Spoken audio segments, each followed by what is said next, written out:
5,500 વર્ષથી જે કૃષ્ણ જુદા જુદા સ્વરૂપે પૂજાય છે એ બાળકૃષ્ણ જે આજે ઘરે ઘરે લડ્ડુ ગોપાલ તરીકે પ્રિય છે, પરંતુ તેમને ઘર ઘર સુધી પહોંચાડવાનું કામ પુષ્ટિ માર્ગના સ્થાપક વલ્લભાચાર્યએ કર્યું હતું.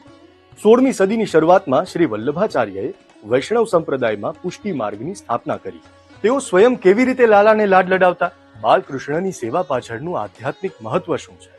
હવેલીમાં બાલ ગોપાલની દિનચર્યા કેવી હોય છે, આ તમામ વિશે જાણવા અમે વડોદરાના કલ્યાણ રાયજી મંદિરના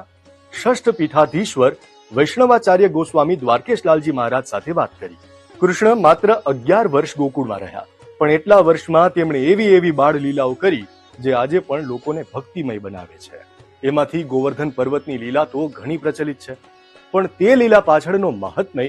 વૈષ્ણવાચાર્ય દ્વારકેશલાલજી મહારાજ સમજાવે છે કે 3 કારણોથી ગોવર્ધન લીલા થઈ. એક, જે વ્રજવાસીઓમાં પોતાના નિજજન હતા એમને પોતાના સ્વરૂપનું દાન કરવા માટે નિજાશ્રિત કર્યા, એટલે ગિરિરાજજીનું મહાત્મ્ય સ્થાપિત કરવા,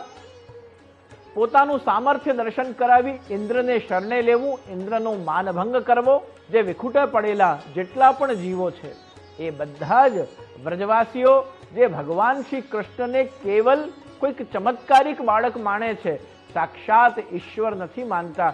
એવા જીવોને પણ પોતાના શરણસ્થ કરી પોતાના સ્વરૂપ, સામર્થ્ય અને લીલાનું અંગ બનાવીને અને ભગવાન શ્રી કૃષ્ણે ગોવર્ધન લીલાનું અદ્ભુત આખો વિડીયો જોવા માટે ડાઉનલોડ કરો દિવ્ય ભાસ્કર એપ.